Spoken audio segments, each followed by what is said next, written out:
Hey, Kevin. Hey everyone, I appreciate you being here. Thank you for being in a gorgeous Thursday afternoon. I wanted to welcome first folks to discover Five Star Guitars, my beautiful sponsor for the show. They've been with me from the beginning. If you go check them out in person in Beaverton, Oregon, they've got a great selection of guitars. They can sign you up for lessons. You can get lessons from world-class guitarists like Jennifer Batten and several others, and you can get repairs done as well.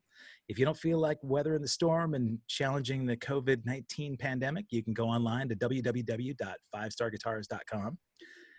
And now, speaking of gentlemen trying to weather the storm, I've got a good friend of mine that we've done some touring with the last few years, and I've never seen him without a gorgeous mop of blonde hair, but his COVID pandemic haircut is making his presence known. This is Nick Richards, and Boys Don't Cry. Thank you for being here, buddy. Hey, Kevin. How are you, mate? I'm great, man. Yeah, I'm really thrilled with my haircut. I bet it feels pretty good right now. Oh, this heat in California is killing me. There's no product? No, and I don't have to wash my hair every 2 seconds. Yeah. But what? And all my hats fit me again. Oh, yeah. Like all the cowboy hats. Yeah. You've got a good setup here, man. I was looking at the background. We've got you've got a polar bear. Is there significance to the polar bear? None at all. None. We just like it. Yeah, well, it's like I would think that for me it'd be tough if I saw him over my shoulder in the camera that he'd be I'd be second guessing me. Oh, there you are. Yep, hiding. You've got the serape. I'm sort of sitting at the bottom of our dining room table, basically. And we're surrounded by rock memorabilia, and that's my little bit at the back with me and my oldest son when he was in the band. That's right. Yes. You've actually had several family members sort of doing the band like at different times, right? I have before, but yeah, my eldest two have been in the band and done Vegas with me, which was just fantastic. That was amazing. Yeah. And this year, which is now cancelled, but so it'll be next year, my very youngest son, Marlo, he's going to be playing bass with us. Really? Okay. And he's a great musician, singer-songwriter. We're pretty close to a deal with Atlantic Records with him. Really? No, for his own stuff? Yeah. So stylistically, what would you classify his music as? He's very influenced by Bowie. But he can write right across the border. I mean, all his tastes. His musical taste goes from the 1950s right to today. Yeah, it's how old is he? Bizarre. 19. Oh, that's so cool. I know. So I'm going to give him lots of experience for stage work, which he loves. Yeah. And he came on stage with us in Vegas last year. Oh, that was him. Skating show. Yeah. Okay. Long blonde hair. Yeah. Right. Of course. Yeah. But he's a superb songwriter. I really am very excited about it. You've got to be, man. Well, it comes from good genes, Yeah. And your wife actually, was she singing on some stuff? Yes, she's done it. Okay, yeah. That's what I thought too. Before I forget, Turn Over, I Like It That Way, that track. Who is that singing on that song, by the way? Oh, God. Her name, she was a session singer called Louis Bell. Okay, wow. I'll send you a photograph. She's a tiny little thing. She's about 5 foot tall, but had an incredible voice. And she also sings the BBs on the song Lipstick. Oh, yeah. Okay. That's her gal as well. Yeah. Man, good stuff. She's got a great voice. It's sexy, man. Big time. Yeah. It's funny. Yeah. And that did very well in the London clubs, but as you can imagine, Radio 1. Yeah, right. Yeah. You got some other controversial songs. I mean, we'll get into that. I would think that you've always had a little bit of a controversial touch, right? You got to push the limits a little bit, but... Well, the reason behind that, Kevin, and I'm sure we'll talk about this later, is that when I was running and owning my studios in London and surrounded by some of the biggest artists in the world, some of the greatest songwriters in the world, musicians, you think, well, I can't really compete with that, can I? So you end up sort of looking for a niche, don't you? And mine was to be a bit naughty. Yeah. Would my song get banned? And if it got banned, that would be great. Yeah. So I was always sort of looking for something slightly different, which radio either loved or just said, no. Yeah. And there were some radio stations in England, funny enough, that loved to turn over I Like It Better That Way. Really? Yeah. Yeah. But Radio 1, which was the main station, Right. couldn't play. Yeah, that's You know. killer club track. Capital Radio played it a lot. I know that. That was the big London indie station.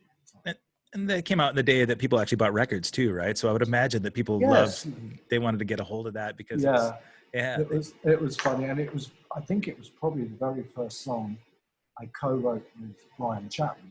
Really? Okay. Who Brian, of course, wrote the music for I Want to Be a Cowboy. Right. I wrote the lyrics, he wrote the music, and there was quite a lot of songs especially on the first album. Okay. That we penned together, and at the time we were both solo artists at RCA. Oh man, you're jumping way ahead. We got to go before this. Did you grow up in London? Yes. Okay. Yes. And so, and I hope you don't mind if we go back just a little bit. So no, you've got a huge family, right? I mean, I hope you're okay with me saying that. You've got a lot of kids. Were you a child of many children as well? No, not at all. I was the oldest of 3 children. Okay. 2 sisters. No, so, I think it's been quite a shock to me. The funny thing is, people say, "Well, all with the same wife," and I go, "Yes, yeah, absolutely." Isn't that all with Debbie? Yeah. Yeah. It's been fantastic. It's something we're very, very proud of. You should be. How long have you and Debbie been together? We've been together for 34 years. Incredible. You know, she came to work for me at my studios at Maison Rouge.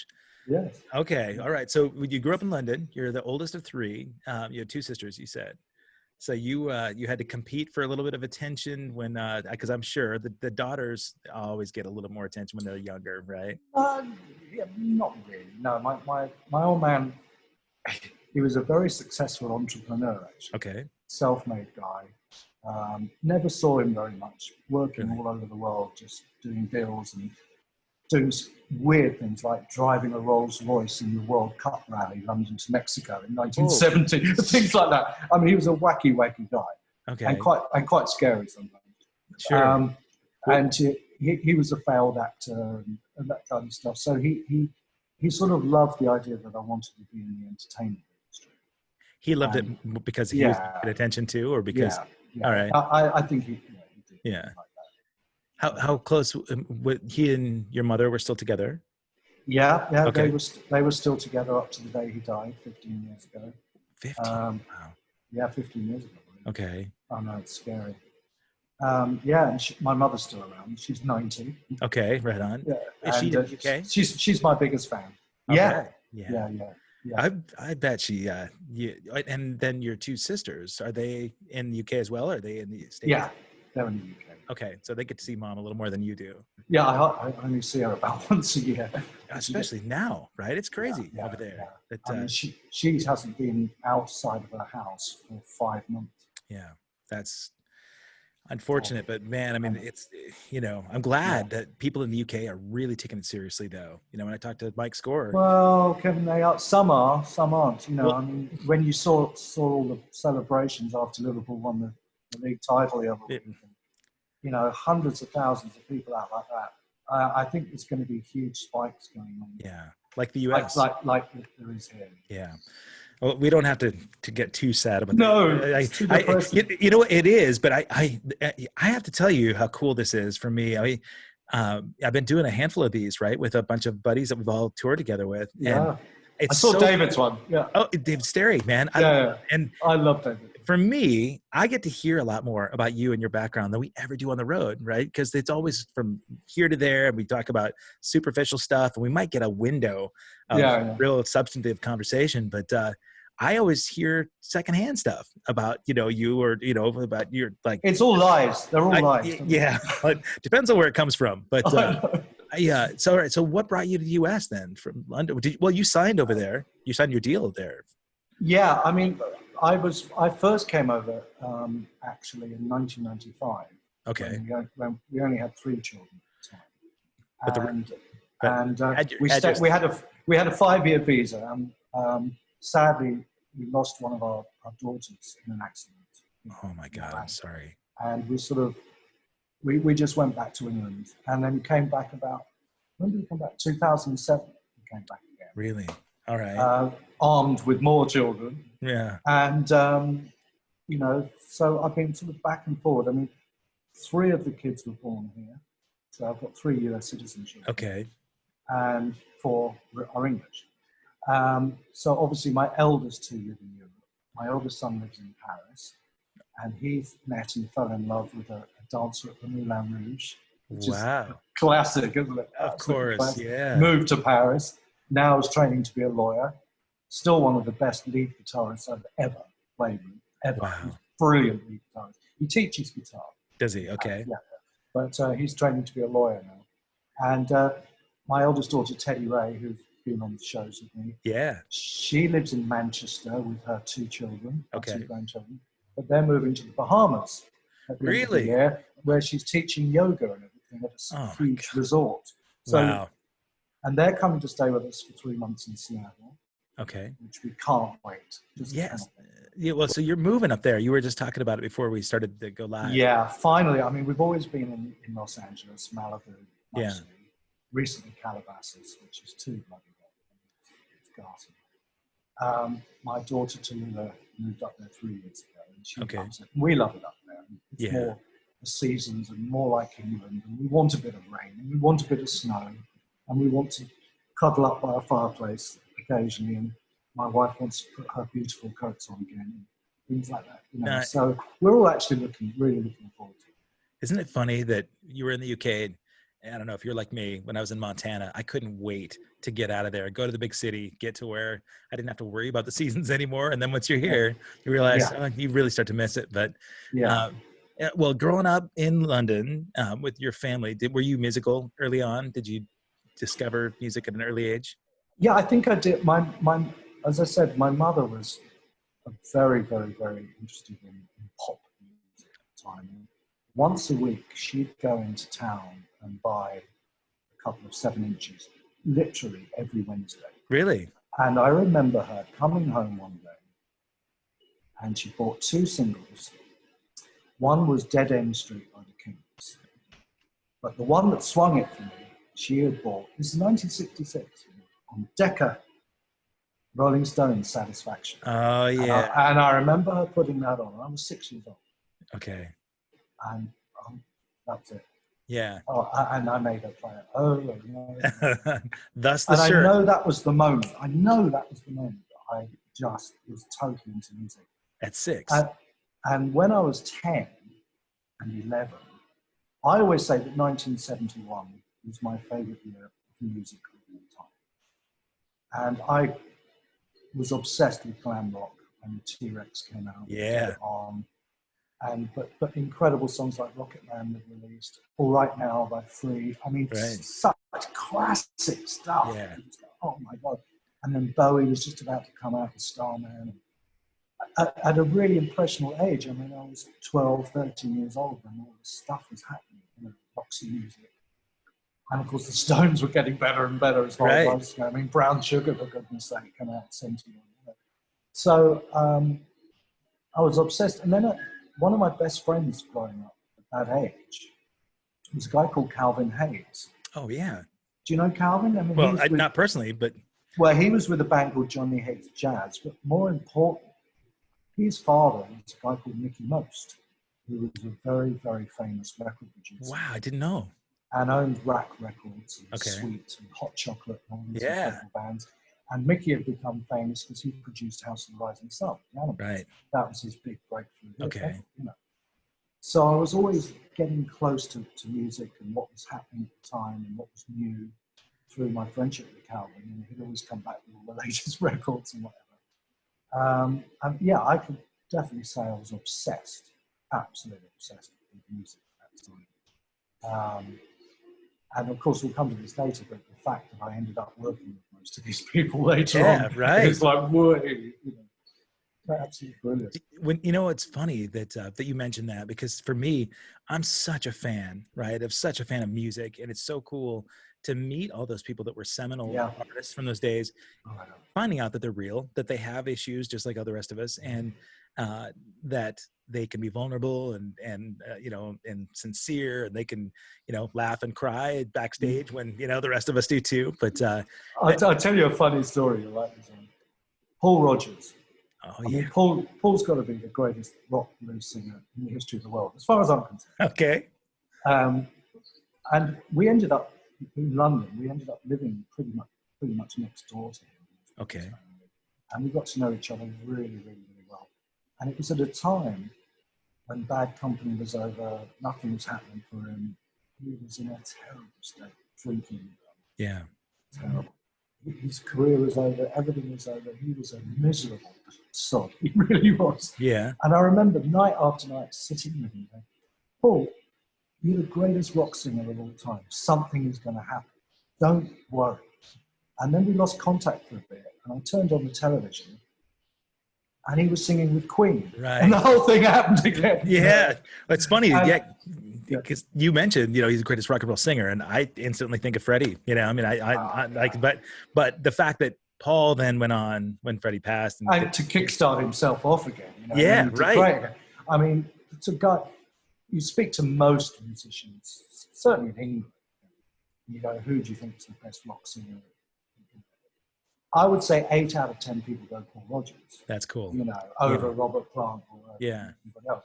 I mean, in the soul, I saw him I thought I saw him last year do a gig with Bad Company at a golf tournament in Palm Springs.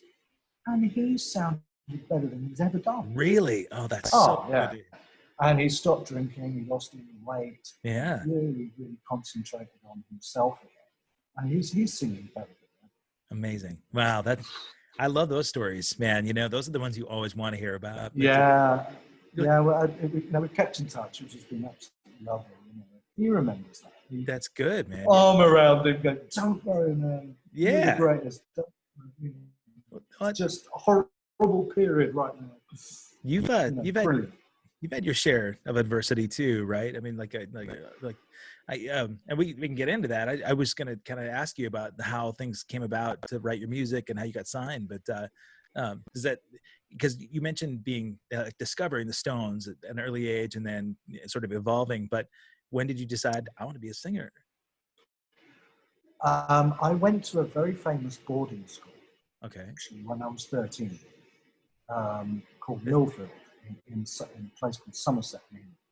And it was a sporty school, very sports, Okay. and arts and everything else. And there was 52 nations represented there. I mean, it was like a big deal, you know. Wow. And it was 70% boys, 30% girls.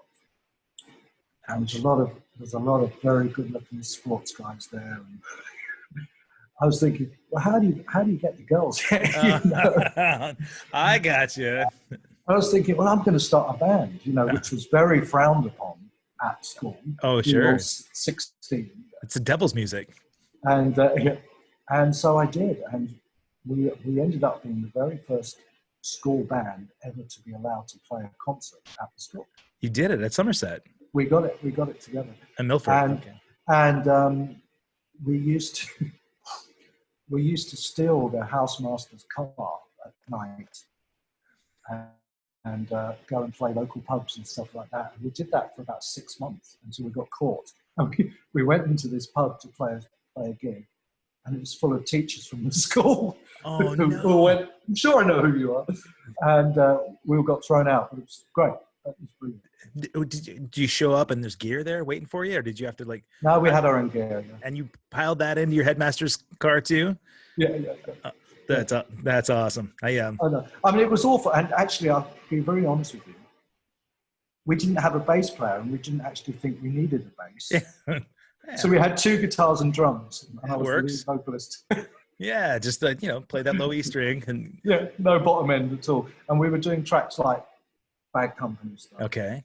You know, UFO songs. Wow, UFO? really? I know, Michael Schenker, I know. Yeah. We used to do Rock Bottom. Oh my God. I One of my can't favorites. imagine how bad that must have sounded, but our guitar player, he was a Michael Schenker fanatic, you know. He got it was 16. Oh man, Pretty good actually. that's. Do you have tapes at all of those old Oh, bands? no. But don't you wish you did? Yeah. Yeah. Photographs, but not tapes. Okay. Yeah. So 16, you're out there doing the gigs and doing these covers. So the evolution to be able to write something. Well, we did it. We did end up writing 3 songs actually, which I sort of remember. I mean, obviously they were ghastly, but it did get me into let's write. This would be fun, you know. So I started writing. I suppose I was about 16, 17, and then when I was thrown out of the school for being called, I started writing at home. Okay. And in fact, 2 of the songs on the very first Boys Don't Cry album I wrote when I was 17. No kidding. Wow. Yeah, there's 2 songs called Heart's Been Broken and Josephine. Which are both on the first album. Right. And I was 17 when I wrote this. No kidding. Yeah. Josephine is such a different song than a lot of your other stuff because you got a lot of high energy dance tunes, you know, and Josephine is very. Well, I'll tell you a story, which is great. You know the song Josephine. The reason that I'd written that is I was being managed at the time by one of Rod Stewart's ex-girlfriends, a girl called Dee Harrington, and it's a lovely lady. And she said, you know, why don't you try and write a song for Rod? And Josephine was the song. Oh, that's why it's completely different to what, you know. Interesting. Because I just kept thinking of him doing it. And she went on to manage Simon Climie Fisher guys, who wrote some big songs, including the big one for Aretha Franklin and George Michael. Wow. I love that. And they wrote a song called Love Changes Everything, which was a big hit in England. But that, again, was originally written for Rod, who turned it down, like he turned Josephine down. Wow, yeah. So we were trying things like that, you know, because you never know, do you? Right. You know, Rod may go, oh, wow, yeah, it's for me. And suddenly I was off and running, but sadly not to be. Did you have people that were able to pitch your stuff pretty easily? Because obviously you've got to have some contacts in order to get that. Well, it's funny enough, in those days, I think I was getting lucky there because I was in a society mixing people that seemed to know everybody. Yeah. And although the music business is enormous, in London, it was, you know, sort of everyone does know everybody. Sure. It was never that difficult getting things to people. No. Not for you. I bet you a lot of our contemporary buddies would not. They would. I think it'd be difficult. I think it's more difficult in places like LA and stuff. Yeah. I can imagine it being a bloody nightmare. Sure. But it wasn't difficult. No, people were always looking out for things. You know, people have done some very, very stupid things that I know of. I won't tell you the Brian Chatton story with Daryl Hall, but that'll be for another one. No, you can tell this story. This is good. Oh, the guy who wrote Cowboys, right? He was being managed at the time by Tommy Mottola. Really? Okay. Yeah, I know. And Tommy, of course, was managing Hall & Oates. Right. And Hall & Oates were just about to release an album called Private Eyes. Right. Yeah. Anyway, Tommy pitched one of Brian's songs to Daryl Hall called Can't Get Enough, not the Bad Company. Right. And Daryl loved it. He said, oh, yeah, we're going to do this. But of course, the deal was Brian had to give half the publishing away to Daryl Hall. So you wrote it? No. Brian. No, I had nothing to do with it. Just Brian. Just okay. Brian. All right. So he wrote it, but he had to give half. But he had to give half of it to Daryl Hall. And of course, Brian being Brian and his ego. So, sorry, no, right. I wrote that song. Go stuff yourself. You know. Yeah, half of nothing is nothing. Right. So they recorded it, but it didn't end up on the album. And of course, Private Eyes went on to do what? 20 million copies. Right. I worked out for Brian just to annoy him once, but he probably lost $2.3 million. Oh, yeah, yeah. That's over his ego. That's yeah. You know what? That's probably a good thing for a friend to be able to check each other's egos. Oh, I do. And every time we have a row, I always bring it up. Have you've talked to Daryl as well and say, hey, by the way? No. Funny enough, I've never met those two. Really? Met most people, but I've never met them. Yeah. Well, you do have a wide network of people that you've sort of been associated with a lot through the studio too, right? So yes. So where did Maison Rouge come before your record deal, or what was the? Yes, it did. Basically, to really skip over a couple of year period, I had a quite successful solo career in Japan in the very early 80s with Nippon Columbia. And I did actually pretty well there, and that's why RCA signed me in London as a solo artist. But it wasn't really nothing was really going on. And that's why they introduced me to Brian, who was also there, and they wanted us to team up and start writing. My girlfriend at the time was the secretary for probably the most famous producer in the world, other than George Martin, a guy called Tony Visconti. Wow. I know. And so I would spend a lot of time at Tony's studio at Good Earth, Dean Street in London, while he was working with David Bowie and Lizzie. And I'd be sitting there. One of my greatest memories in the world, I sat there with David, just the two of us on the sofa, while he played me Ashes to Ashes. Oh my God. And he thought it was awful. He thought it was the biggest mistake he's ever made. Really? RCA were going to load it. And I said, well, what else is in the album? And he played Fashion. Oh my God. Oh, and he was so paranoid. He just, and I was sitting there going, oh my God. Wow. Robert Fripp's doing this. Yeah. Like, wow. And what it did is it got me obsessed with the vibe of recording studios. Okay. And I was surrounded at that time.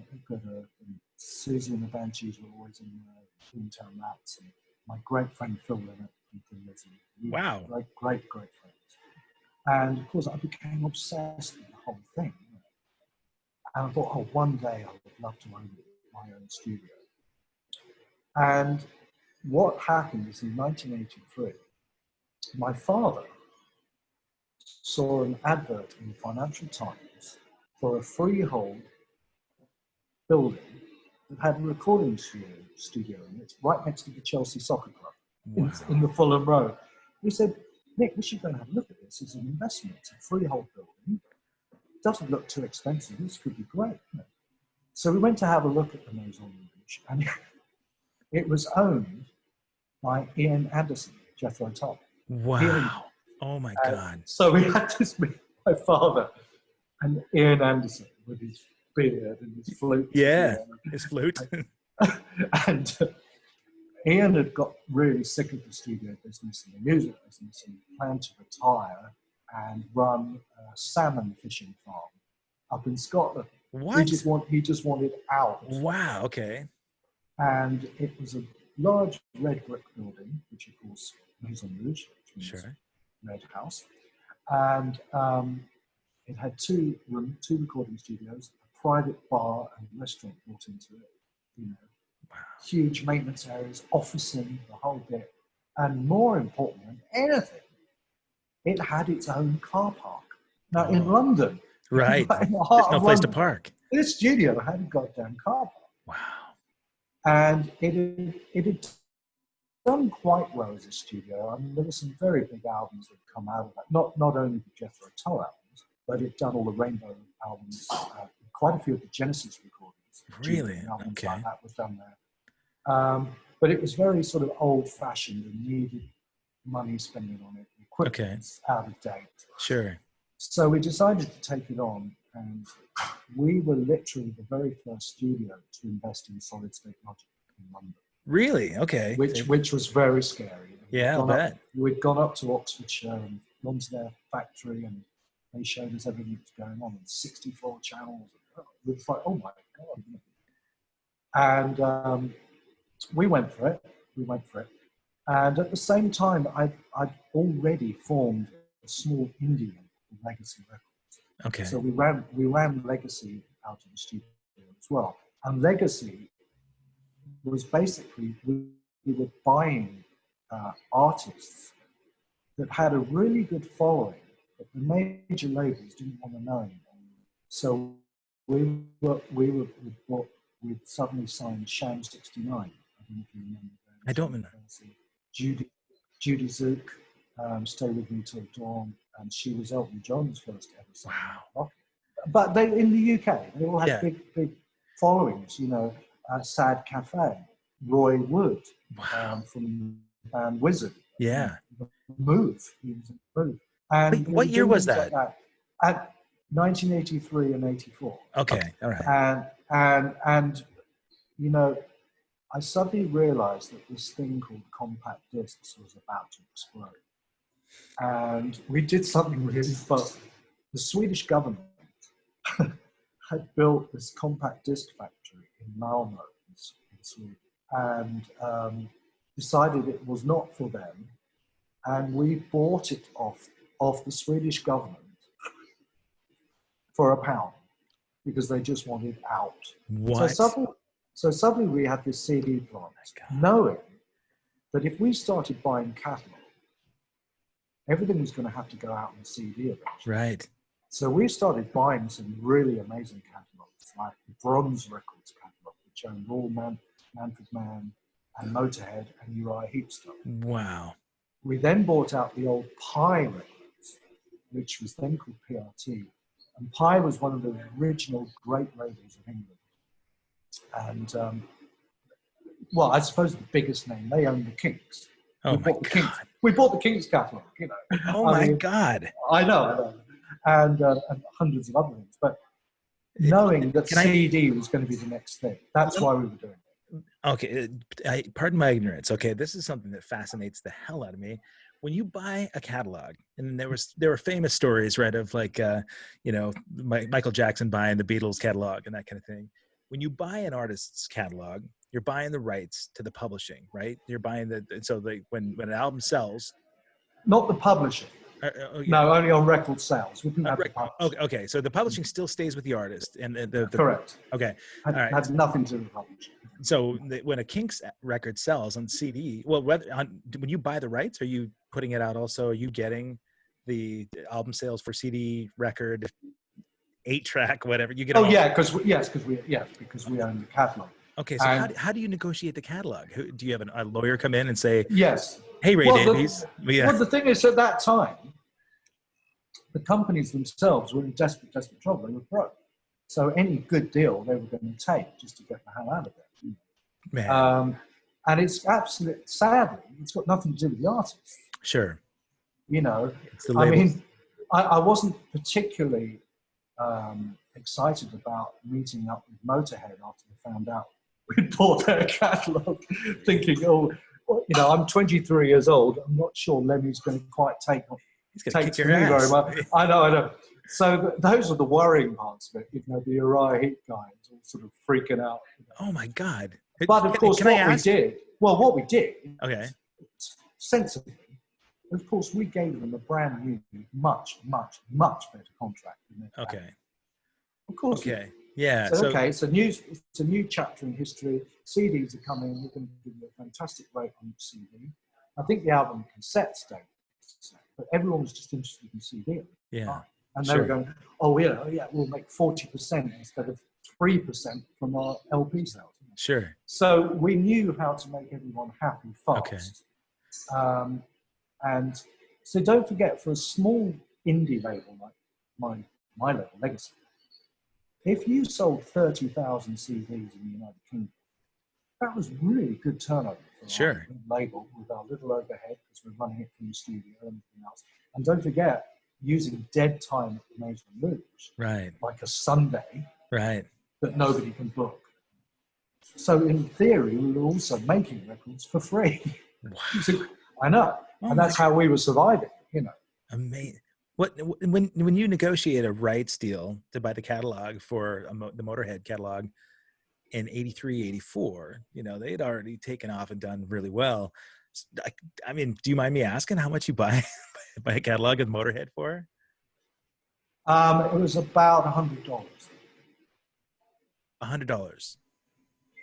Oh my God. No, well, Kevin, I mean, think about it. The problem that these companies had, they were broke. So what you do is you take on their debt. Yeah. Like the Swedish government, like the CD factory, right? They were like $3 million in debt. Just take it. And didn't want to bet. So we took over the debt, renegotiated the debts, Okay. And, and that's how you used to do it, and then sell it on again, which we did. Beautiful. I think we bought all our catalogues. I think we spent under £100,000 buying these catalogues. Oh my God. Free at the time. We ended up selling them on 3 years later for about 10 million. Wow. Well, I know. When people suddenly realized how important catalog was. And now you had talked about your dad finding Maison Rouge and helping, procure the place. Were you and your dad in business together to buy the catalogs as well? Yes, yeah. I mean, he was the business man. I mean, Okay. I would go to him with an idea, saying, look, catalog is where it's at. I'd also stolen the head of business affairs at RCA Records, one of the greatest friends in the world, Alan Johnson. And he ran RCA accounts. Okay. And he was the guy that signed David Bowie to RCA originally. Wow. And I stole him to run my business, because he was sick of corporate RCA and not being able to drink all day long because he liked drinking. And so he suddenly thought, working out the Maison Rouge at the bar is a much better type of lifestyle. So I stole him. So, of course, he knew exactly how to do deals. Okay. And work with music business people who are all pretty bloody stupid in a sense. Sure. And not really good businessmen. So it wasn't difficult to do. But so I'd go to my dad and say, look, we should do this. This is a really good idea. He'd go yes or no, And obviously, the one time we fell out is when we were offered this huge amount of money for the catalogs. And of course, we were saying, no, you can't sell it. Don't sell it. This is for all the catalogs? Yeah. Okay. But of course, he was, no, that's a great amount of money. We only paid nothing for it. Right. Let's take it. And I'm going, no. So there were mistakes made. We should have kept on for another 5, 6 years. But you did sell then? Because Castle Communications, who bought it off us, 10 years later, sold it for 30 million. Oh, wow. And we knew that would happen. Yeah. Like, we couldn't convince him. Yeah. He was like straight black and Sure. white. No, that's a fantastic deal. Short-sighted. Hey. Yeah. Well, it's not like you didn't do well with at least what, for that first sale. And because he's an entrepreneur, did you then reinvest in other directions? Yeah. Okay. Yeah, of course. I mean, he did, but not in the music. He just went, he took the money and put it in other things. I mean, the Maison Rouge looked after itself because I'm sure we'll talk about that in a minute, because the studios itself was so successful. Yeah. We didn't need to borrow any more money to reinvest or to tart it up or whatever, And Legacy was just running its thing. And then, of course, we got very lucky with my own record, as you know. Yeah. With Boys Don't Cry. And so that I'm sorry, I don't want to interrupt at all. No, so you wrote the first Boys Don't Cry record in the midst of this. But were you calling yourself Nick Richards up until that point, or? Well, no. Once I realized that my solo career in Japan was over, and I was never really happy about Nick Richards, or Nicky Richards, as the Japanese used to call me. Yeah. I wasn't really into that at all, and I wanted a band vibe around me. That's what I liked. Okay. So in 1983, I came up with the name Boys Don't Cry. Okay, all right. And we put a couple of singles out through Legacy in the UK. Got good radio play, but nothing more than that. Okay. And that's when then Brian and I started to write together. Okay. Did Turnover. And a year later, it was a Sunday morning, and Studio 1 was empty. So Brian and I put down this piece of music, which he'd written, and the working title was Waves in the Water. Okay. I hadn't done any lyrics for it, nothing. We recorded the whole thing, and put it aside, and forgot all about it. Completely forgot about that piece of music. Okay. The whole intro, right? Yeah. The intro. Right. There it was.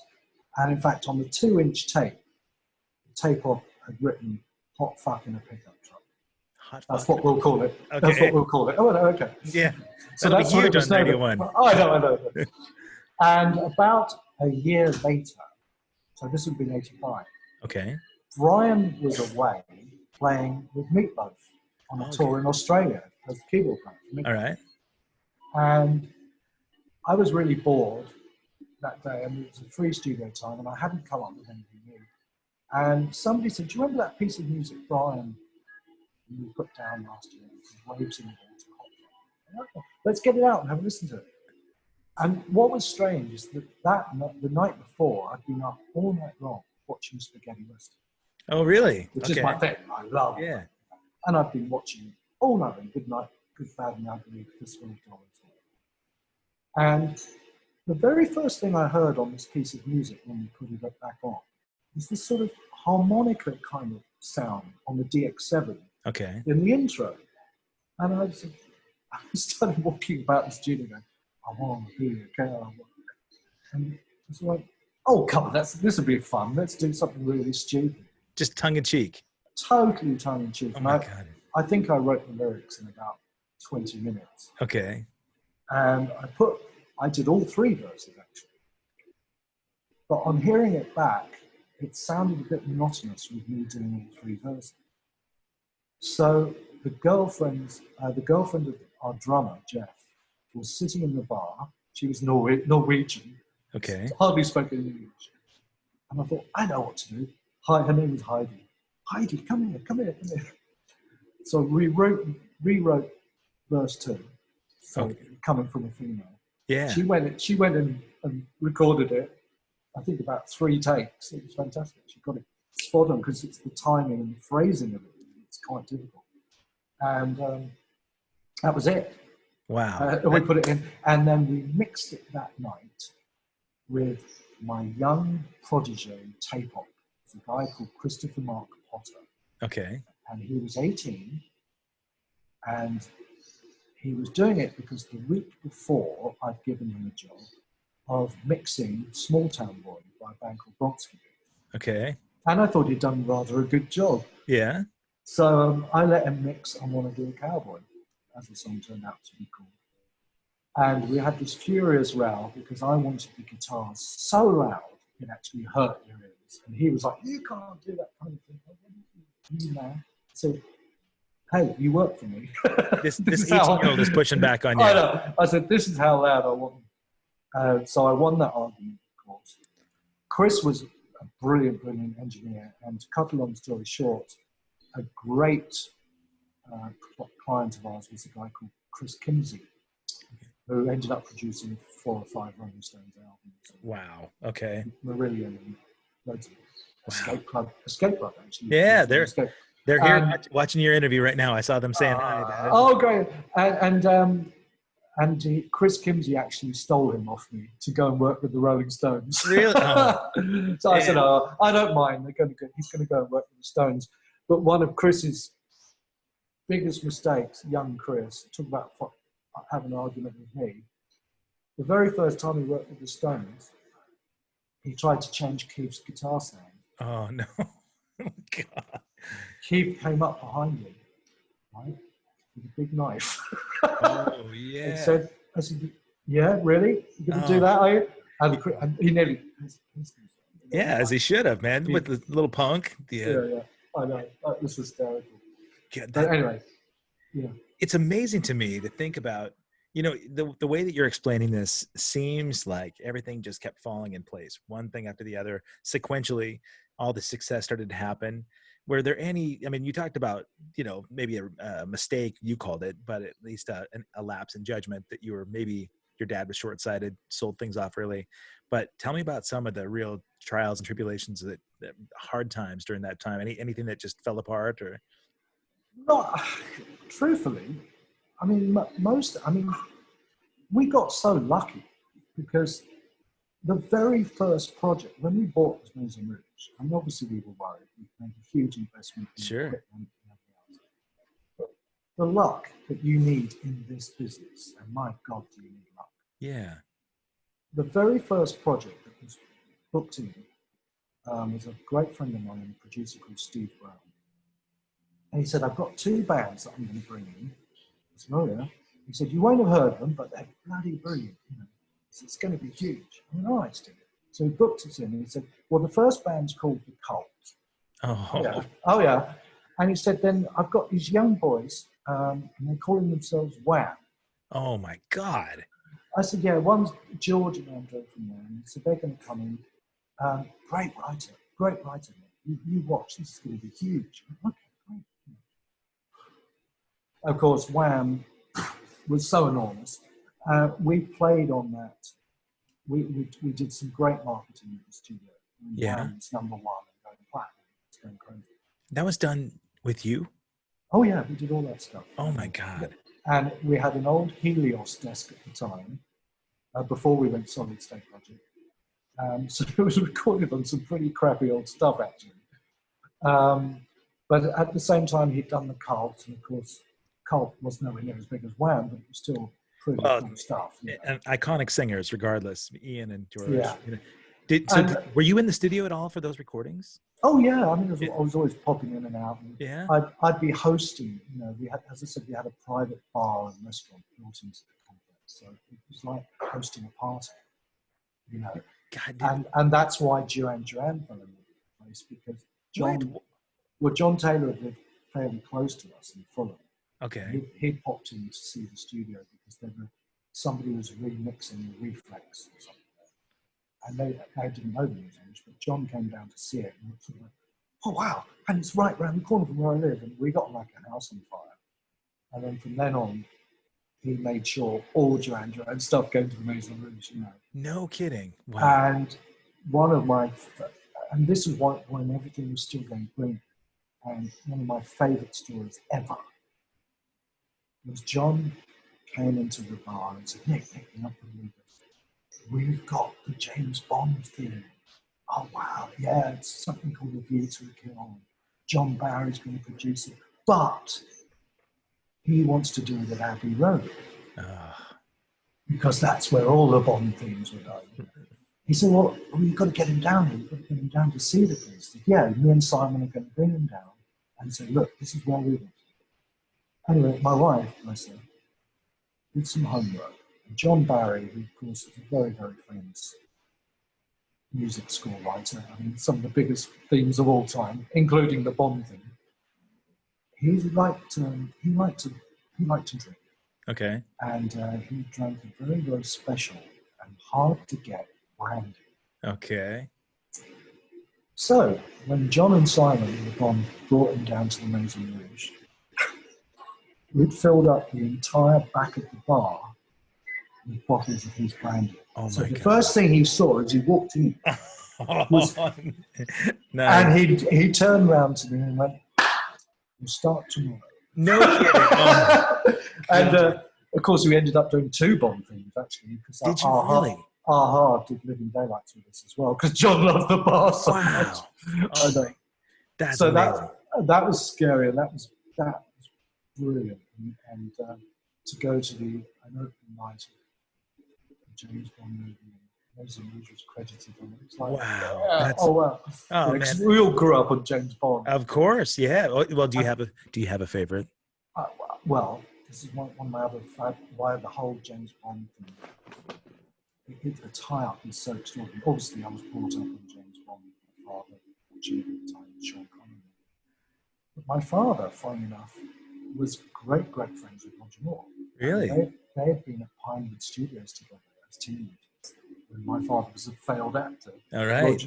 Roger, and he was with Lawrence Harvey and David Niven, Joan Collins, some really big English artists. And my father just went off and did something else. But anyway, him and Roger were great friends. In fact, Roger Moore taught me to swim. Taught you to swim? Yeah. Oh my God. I was 4 years old, and my father had gone off on business, and Roger and his first wife were staying with us in our house in south of France. And I was 4, and Roger taught me to swim. So when my kids always used to say, who taught you to swim, Daddy? Oh, James Bond. Yeah, that's absolutely true. So the tie-up was brilliant, and then we became great friends when we moved to LA. Really? With the Broccoli family. Oh my God. Cubby Broccoli's kids. Yeah. Great friends of ours. And in fact, Tony Broccoli, without him, my wife and I would have got our green cards. Really? Yeah. Beautiful. So the tie-up's quite extraordinary all around with the Bond thing. So obviously I have to say Roger Moore's my favorite. But of course, Pierce Brosnan's son, Paris, is my son Marlowe's best friend. Oh my God! So we've got to know each other as well. With all that, you've got the bond connections everywhere. Yeah, it just doesn't go away. It's absolutely bizarre. You talk about so much luck, and I've said this on a few of the other conversations I've had. Yeah, there's some luck that goes into the music industry. So much of what has happened in your success is also stuff that you guys manifested, that you guys worked, And yes, but Kevin, I'll butt in with something. When I'm talking about luck, I'm talking about serious luck. Have you any idea why I Want to Be a Cowboy was a hit record in the United States? Do you know why? Tell me why. All right. The first thing that happened is a guy at Profile Records, this tiny little label in New York, who had Run DMC, but Run DMC were only big in New York, nowhere else. Right. Was in a nightclub, I'm sure you know, the Limelight nightclub in New York City. And he hears this white label, this song going, I Want to Be a Cowboy, like that. And a guy called Paul Oakenfold, who's a friend of mine, had dropped it at the Limelight because he knew the DJ. Said, "No, I've listened to that."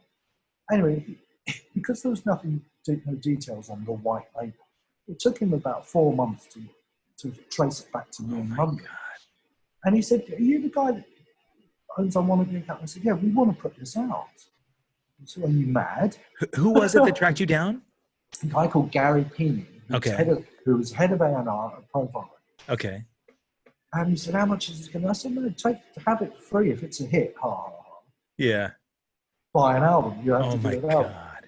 Never thinking in a million years anything would happen.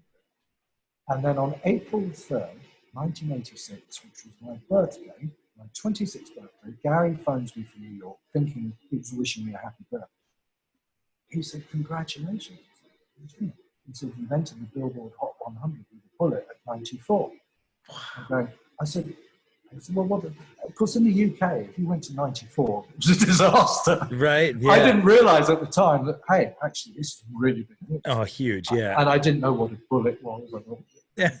Somebody's shooting me. And Cowboy. he said, "Well, I said, "Oh, okay." I'm never thinking it would go anywhere or do anything. Of course, every single Wednesday when you get the chart position, he'd phone me. It'd be about midnight in English time.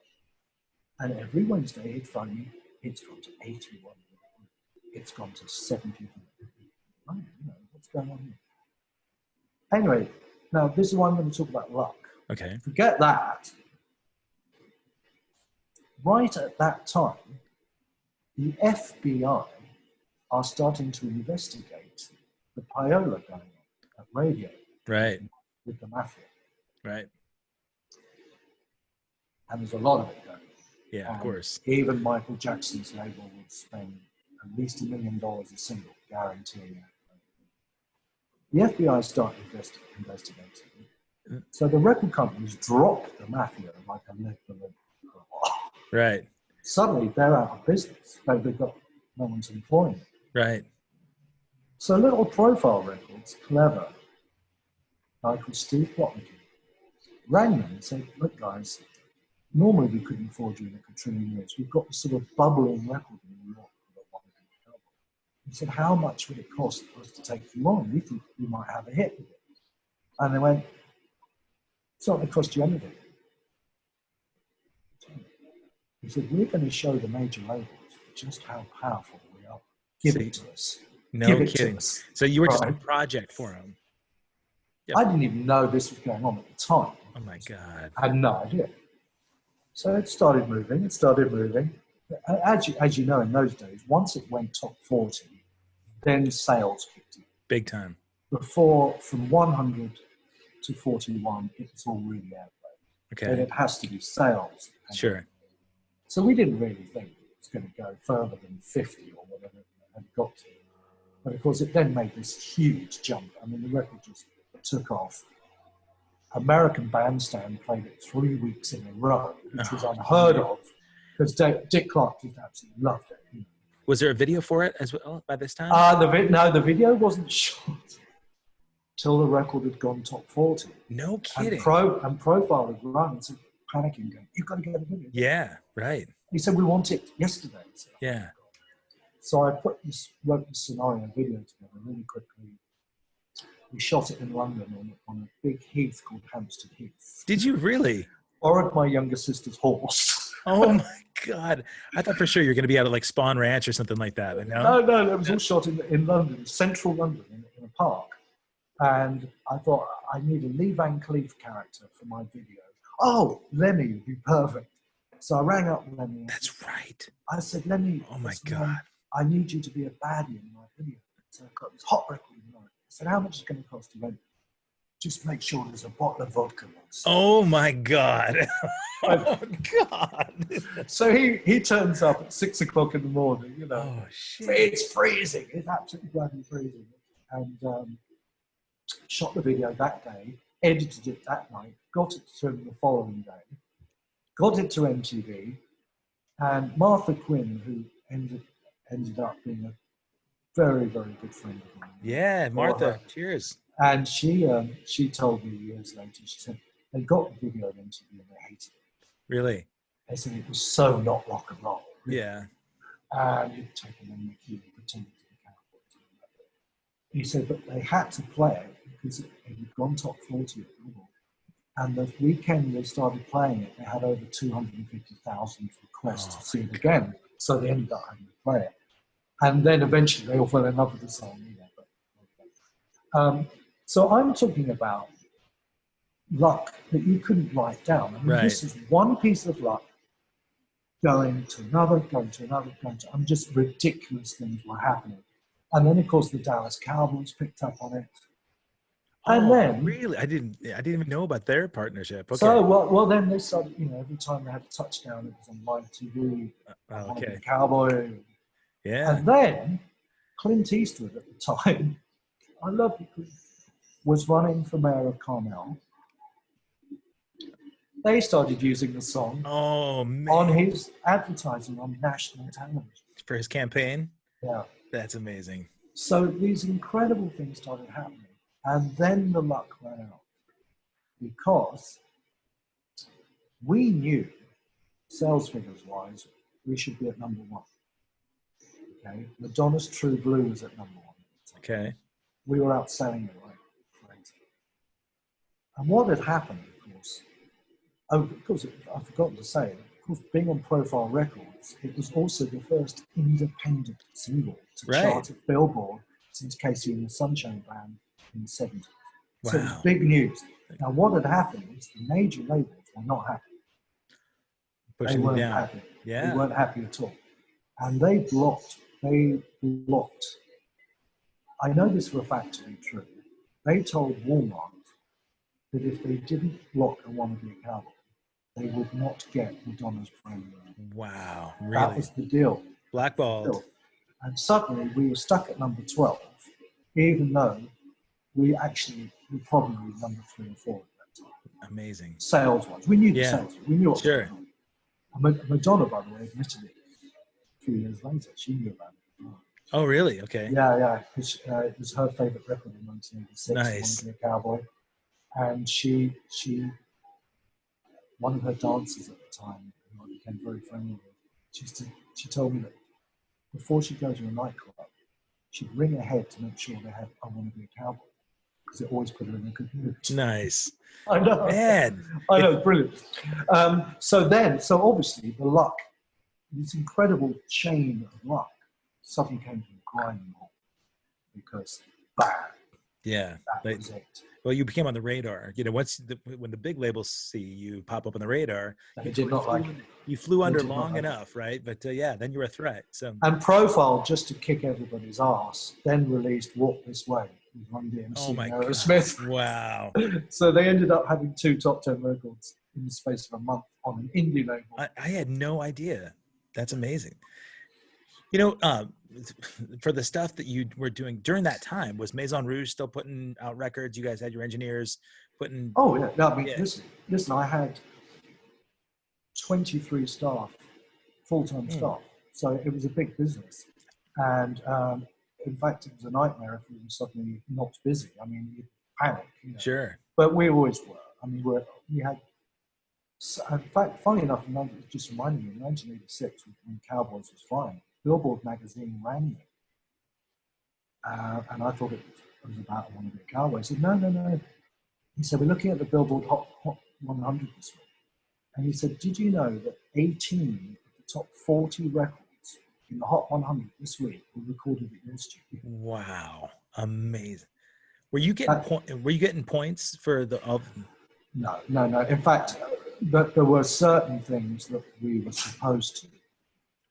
We were so happy to fill. And don't forget, even back then, our studio, it cost about $2,000 a day to rent our room out. Okay. And we had 2 rooms going, right? Yes. So you were trying to get in $4,000 a day. Yeah. And it was expensive. I mean, in those days, it was expensive to record at Maison Rouge, but we had the equipment. And obviously people looked at it as a lucky studio. Right. Especially Sure. Duran, bands like that. And projects like, I'll tell you my favorite project of all time in a second. But like when bands like Tears for Fears would come in and spend 6 weeks recording one song at $2,000 a day. In your studio. Sowing the seeds of love. Wow. And they took 6 weeks to do it. And the reason was the bar. Oh. See, the bar made us more money than you can possibly Amazing. imagine. Because bands would get so off their tits.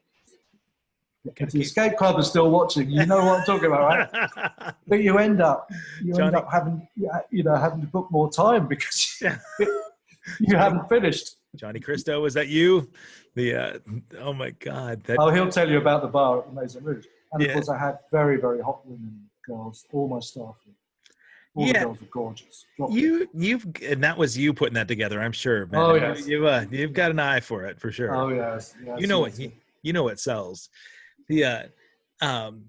Okay, so you mentioned things kind of came to a grinding halt with the record with Cowboy, like so many bands from the era, right? I mean, having lightning strike twice is so hard for a single. Did you get another one that you were trying to push? Well, what happened? I mean, this is the classic stupidity of the music. So radio are already playing a song called Heart's Been Broken. Okay, yeah. Album. They're playing it already. They've chosen what the next single is. Profile, suddenly in their wisdom, decide they don't want Boys Don't Cry to be known as I Wanna Be a Cowboy joke band. And Billboard had described us as a cross between the Monkees meets 10cc, if you know what that is. I know. And they wanted to put out this rock song that we'd recorded at the very last minute as an album filler, as the next single. It's a song called Cities on Fire. Oh, yeah, first song in the greatest hits. Yeah. So I loathe that song. I utterly loathe it because it destroyed us. We literally recorded it as a filler. Because we really? Short one song. Yeah. But in their wisdom, they thought we wanted to be Bon Jovi. And Profile said, no. This is what Boys Don't Cry are all about. Because the radio stations went, well, it's not as good as Bon Jovi, so why? Yeah. You know? So, of course, the whole thing fell to pieces within 10 seconds. And I knew a guy at Atlantic Records very, very well in New York, a guy called Tom Sharon. And he said, look, I'll take your profile, I'll buy you out the contract, and let's do a second album for Atlantic Records, which we did the following year. Okay. And but that's another story, and very depressing, so I'm not going to. Complete flop. Okay. But the single was the most played record in England of 1987 and didn't sell a copy. Wow. I know, it's one of the most bizarre things that ever happened. Man. Absolutely bizarre. I know. That we thought we had it. It was a song called Who the Am Band. Yeah. And radio couldn't stop playing it. It just didn't sell. We just couldn't move it. That was 86? 87.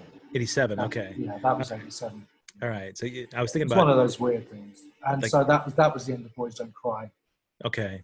At that time. So what did you do then? You go back and sort of turn your attention to Maison Rouge and keeping the business running? Yeah, and because obviously that was very, very important. And it was also sort of the beginning of the end of Legacy Records. Okay. That we'd sort of done as much as we could with that. We're just about to sell the catalogs. Oh, I wanted the money back. So things started to peter down dramatically.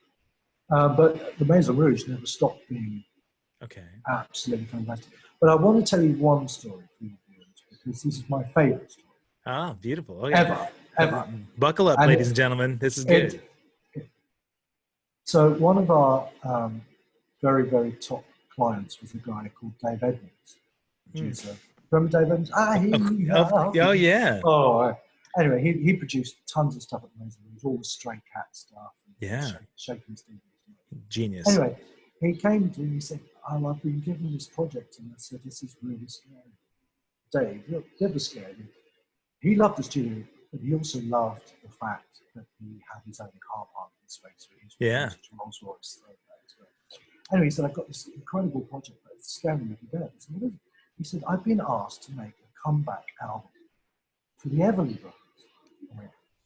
The Everly Brothers, are they still alive? Right. Yeah. Oh, yeah. He said, yeah. He said, and Paul McCartney's writing songs for it, and I am, and Jeff Lynne, and we're going together and put this project together. And all these big guys are flying in. Oh my God. And we're a bit worried. Let's hang on a minute. Paul McCartney's coming to the studio. Oh my God. This is like Jesus walking into your own church, right? I got goosebumps, man, right now. I know. I do. But what was clever, so the day of their arrival, everyone's on their best behavior, and they think, oh my God, what do you say to someone like, oh, right. Welcome. Very clever. What happened is that the entourage arrived. Linda walks in first, and she walked into the bar and went, right, everybody, who wants a cup of tea? Oh my God. And she went and made tea. Oh my God. Everyone. Right? As McCartney and everyone walked in. Very clever. Very, and so everyone was like, but what was hysterical, of course, Paul McCartney was very, very nervous about working with the Everlys, who were his heroes. They were his heroes. Yeah. You know, the whole Beatles vocal sound was based around the Everlys. Right. And he was like, he was really like this. Anyway, to cut a long story short, Phil Everly and I got on like a house on fire. He's one of the sweetest, nicest guys I've ever met in my bloody life. Anyway, they're halfway through the album and he's exhausted and he wants to get away from it all. So I said, come up to my office, man, get away, come have a drink up in my office and lock the door and just chat about football or whatever. And we were chatting away. And he said, well, what? I said, do you do any songs? I mean, have you got a band? I said, well, fine enough. A couple of weeks ago, I just finished this very stupid song. He said, but I'm too embarrassed to play it. He said, play it. I want to hear it. I said, oh, please. No. He insisted on me playing it. Of course, it was a one big album. Yeah. So I play it to him. And he's sitting there in my chair, rocking away like this, laughing at his head off. Oh, my God. He said, this is so fun. This is brilliant. This is going to be a #1 record. I said, don't be ridiculous. He said, I'm telling you, this is a huge record. Wow. So not only was he the very first American to hear the song, it was still on a cassette right, this time. He was the very first American to hear the song. But what was incredible is that when it went top 20, he called me. He said, I told you so. Did he really? Wow. And he didn't have to do that, man. But he was chuffed, he was tickled pink. He was right. God. And it's one of my favorite memories and stories. That's beautiful. Being with Bowie. Yeah. It was just lovely. When he died, it was a huge. You bet. Horrible. Yeah. It was, that amount of influence, on our industry and really in our culture, like on music culture in general is amazing. And it's great that you've been a part of so many facets of that, right? I know. I mean, I know because my kids always say, well, Martin, we're talking about Marlo, his fascination with music and love of history. And he says, what, you hear? Or what, you sat with him? Or you had a drink with him? Or you played with us? Well, yeah, and it doesn't come through too many years later. Yeah, right. And in fact, it wasn't really till Bowie died that I suddenly thought, oh my God, I'm so honoured You Oh know? yeah. Just, And I can send, Marlo's done a new song recently, and I'm lucky enough to be able to send it to Tony Visconti for his idea. What do you think, Tony? Do you think it's a good, you know? yeah. And I can do that. And I think, wow, you don't really realize how lucky you are at the time with those kind of things. I mean, I can say, I mean, you're talking about Queen, and we only worked with Queen a couple of times, but it was desperately sad. We worked with them on a song called One Vision. Oh yeah, huge. You know, Yeah. and Freddie was starting to get very, very ill at that Yeah. time. It really was sad to see him. You know, but the song was great. And my claim to fame, far bigger than I want to be a cowboy. You know the very last line of One Vision? It goes, Yeah. gimme, Yeah.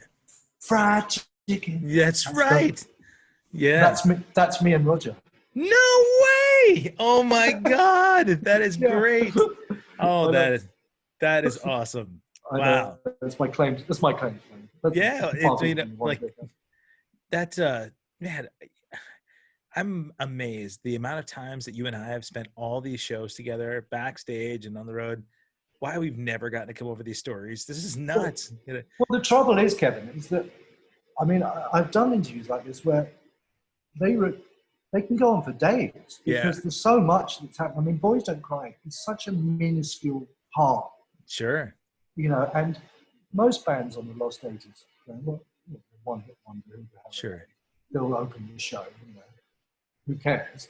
Yeah. So you know, and it's taken a few years for other bands on the show to sort of not take me seriously, but to sort of make me feel as part of the family, you know. Sure. And even Mike has only been talking to me the last 2 years. Oh yeah. Do you know what I mean?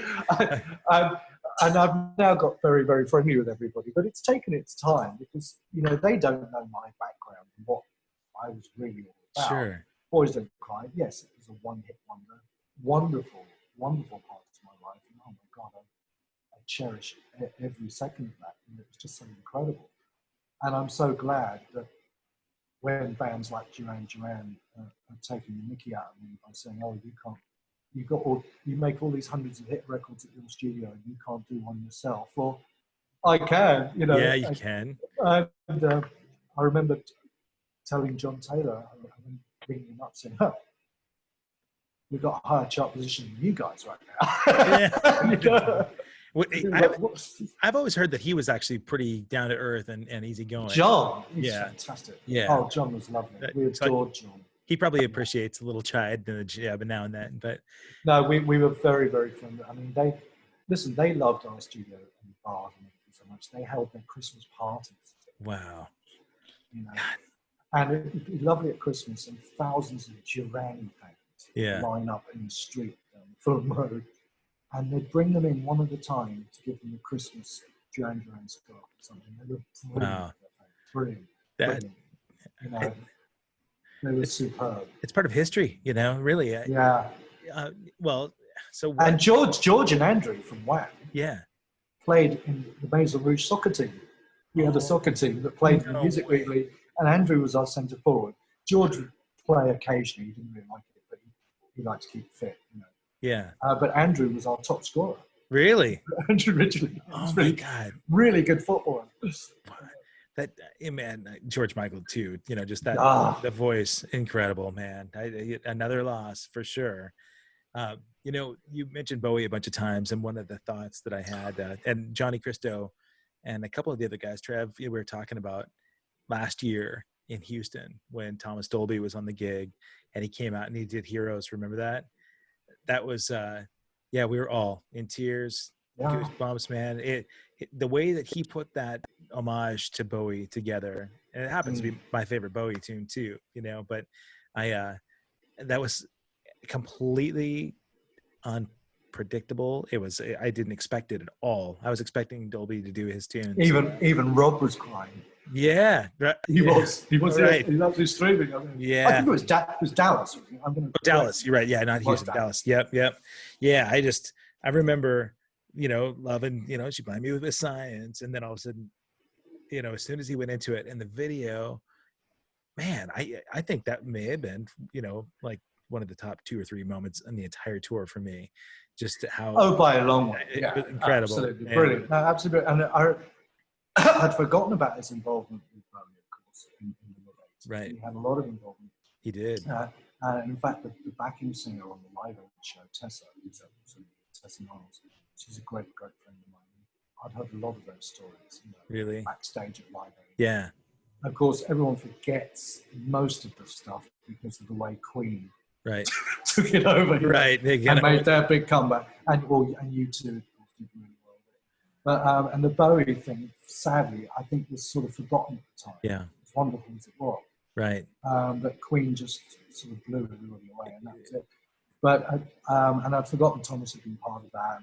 And right, he was playing Bowie in his own helicopter. That's right. Yeah, he was playing. And Bowie hates flying. He hates flying. Really? Oh no. That sounds. Mike doesn't like to fly either. Yeah. The joke is that we're the Seagulls are the only ones that don't fly on the Lost 80s tour. So yeah. I know. I've noticed that. I know. Well, tell me about the move then to America. So you moved to Malibu from the UK. Was it to manage the music career here?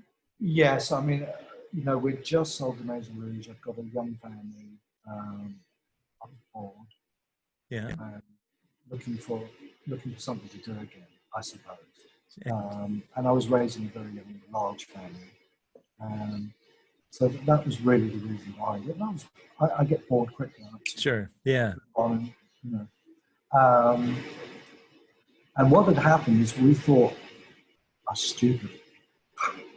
thought I'd get my visa back, because after 9/11 things had changed dramatically, and suddenly even Mick Jagger was having a problem getting a green card these days. So things were very, very difficult. And one of the things I was advised to do was reform the band and start doing things like benefit shows for schools and stuff like that. And I was putting these 80s all-star parties together with members of the band like Gary Beers from Excess, Dion Estes from Wham, things like that. Yeah. Calvin Hayes. And it sort of helped me get my visa status together. And I got a lot of help from the congressman in Santa Monica, Mr. Waxman. It was wonderful. And things sort of progressed from there, and suddenly I got the bug again. I thought, I like this, being on stage. And, people do remember I Want to Be a Cowboy. And, people really like it still. And I suddenly saw this whole 80s thing really taking off here, which wasn't in England at the time. And it made sense to sort of resurrect things.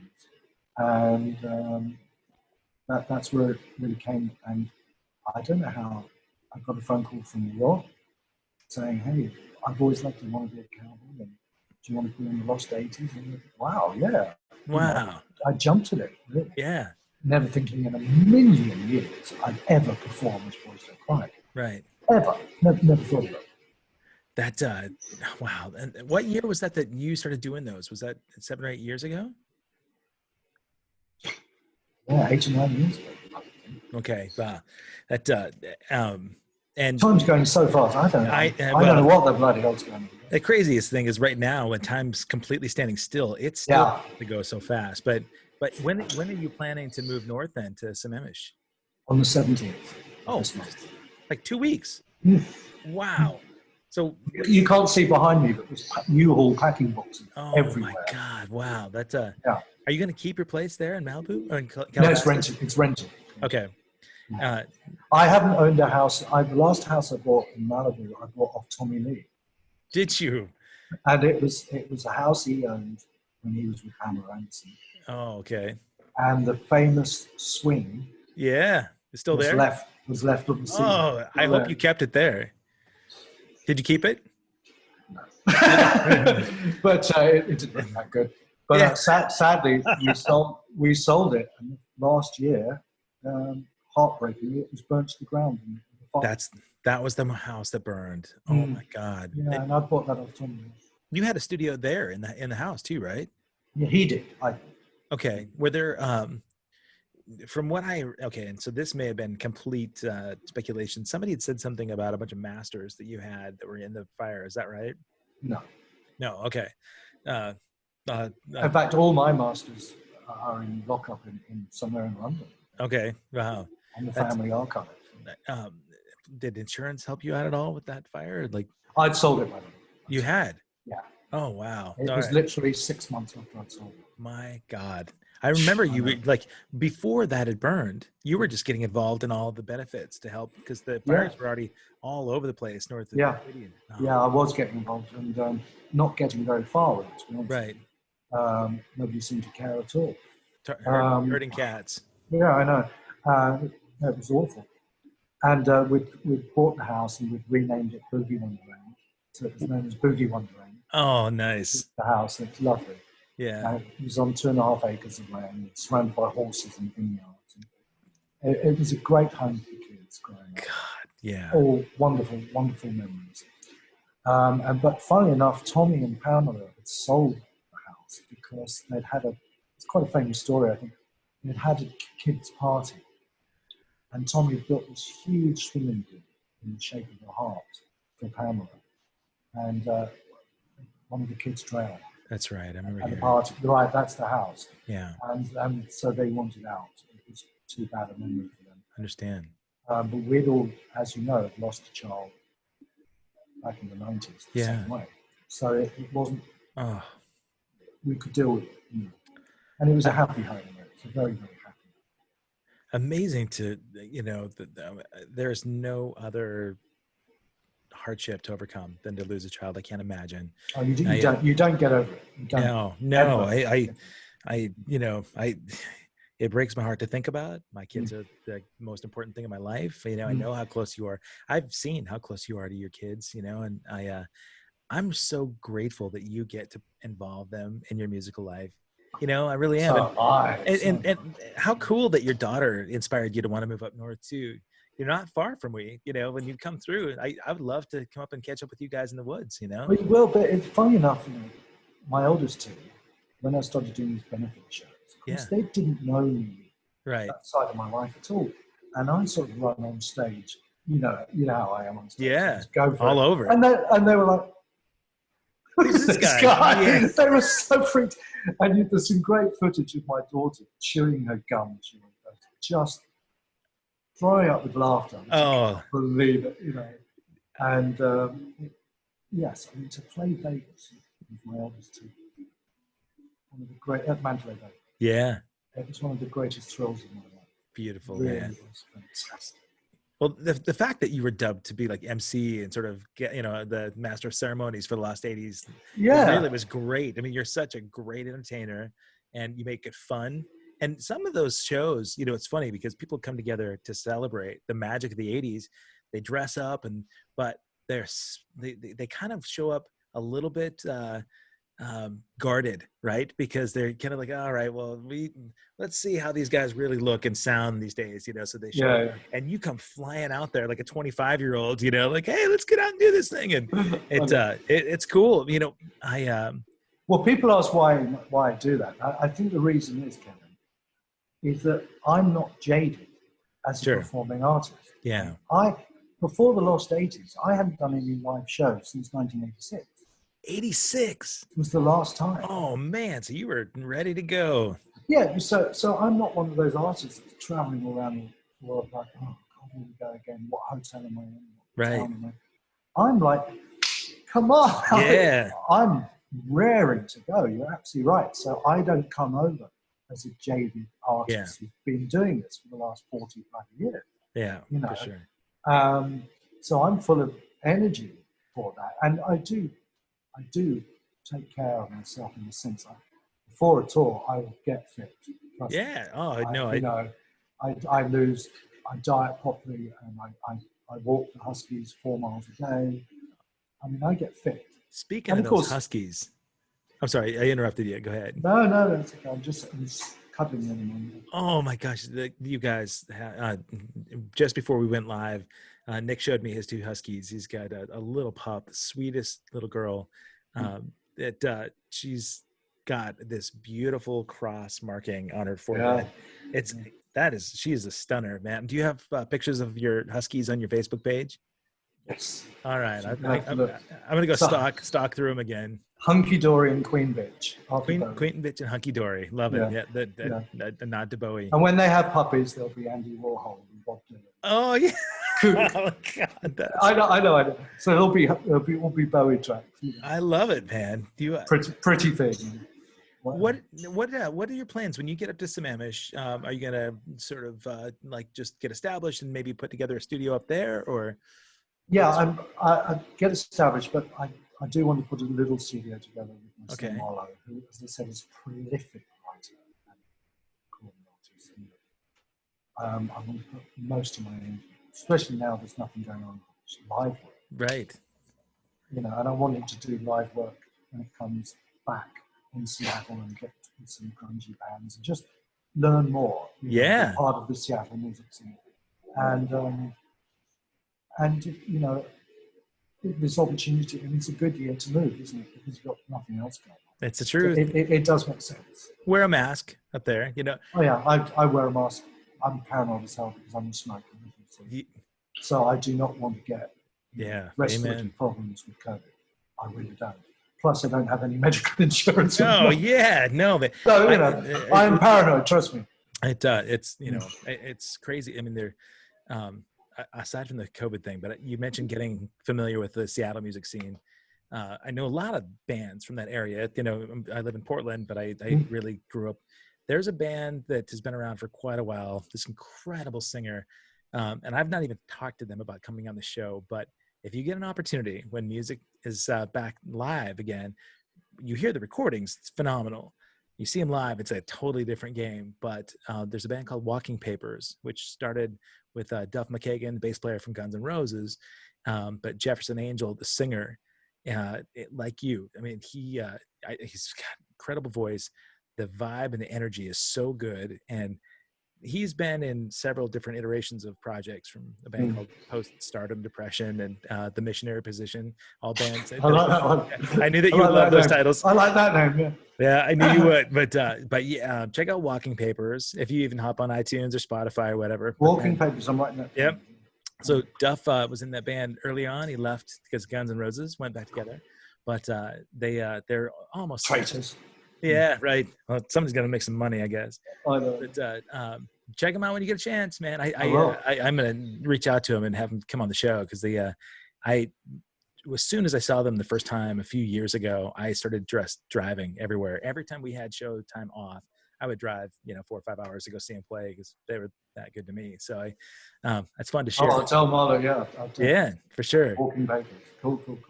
Nick, man, I'm so proud of you. And really, I am, man, because, I talk to a lot of people that are right now kind of going through so much chaos with the pandemic. And before we hopped on live, you talked about, keeping, sort of your focus positive, and you talked about gratitude and all these things that really happened that you pinch yourself and you didn't take for granted. It's a testament that, to like tenacity and overcoming adversity. And you talk about luck a lot, but I do believe, I also believe a little in karma. I think, man, those good things wouldn't have come to you if you were an asshole, so yeah, I mean, listen, I'd swap it all for my daughter not to have died. Yeah, of course. Swap all that stuff. I've had some incredible times, and some times that I still, to this day, don't know how I got over, or will get it. Sure. So it all swings and roundabouts. But I mean, obviously, now the joys of my 2 grandchildren. Yeah. Oh my God, they're so divine. And they're coming to stay with us for 3 months in the winter. Really? Yeah, which we're so excited about. Yeah. My Teddy, she's been taking over a very famous hotel in the Bahamas as yoga coach and Pilates and all that. So they're going to go and live in the Bahamas for a few years. Oh, but before they do that, they'll stay with us for 3 months. Rough gig. I know. And so that's those things really matters right now. That we can all stay safe and calm. And please God, we can all stop playing again next year and having fun again. Yeah. I miss it. I'm sure you do. Oh my God. You know what? Thinking about you guys the other day, I mean, you guys never stop working, so you must be so bored. You know what? Honestly, halfway through our conversation, remember I just told you that we had these shows booked for just canceled, like just 10 minutes ago. The ones in so if anybody had Newport Beach on your calendar for the 24th of this month, that is no longer happening. So no way, man. I mean, I'm thinking Calabasas Park, I take the dogs. That's only just reopened. But I'll tell you what, they close it again next week. I'm sure. I mean, people are not being sensible. God, it's If crazy. you don't wear a mask and if you don't wash your hands, you're going to hurt people. Yeah, it's the truth, man. So if we can give any public service announcement for all of our sake, for the sake of everybody watching and everybody, walking around, put a mask on. Yeah. And the thing is, what's really scary, we forget. I mean, you're much younger than me, but you talk about the people who have been affected, and then you suddenly think, hang on a minute, that's my age group. Right. I don't think of it like that, but of course it is my age group. Yeah, we just don't have to act it, Right. Yeah. So it's you really, and I keep saying to the kids, it's not you that's going to get it. You've got to look after me. Yeah. Good. And the sort of. Did they get it? Now. Yeah. Now. That's so tough, man. Yeah. My youngest is just a pleaser, so he's so good about wearing a mask. We went to Montana for a week, and everywhere we went, wore the masks, and got a lot of strange looks, popping into gas stations and truck stops along the way, and everybody's like kind of staring at us. And I thought, really, man, like this is. You not watch the news? This is old news, right? But I know. Yeah, but it's mandated everywhere now in Oregon. Hopefully we start to curb it. But you know what? We just got to look out for each other. I'm grateful that I got at least an opportunity to look at you and get more time than we ever do backstage. Yes. And I can't. I miss your hugs. I appreciate you saying that. I miss hugging you, man. I love the hugs. So I promise to wear a mask the next time I hug you, and I'll have my hands washed.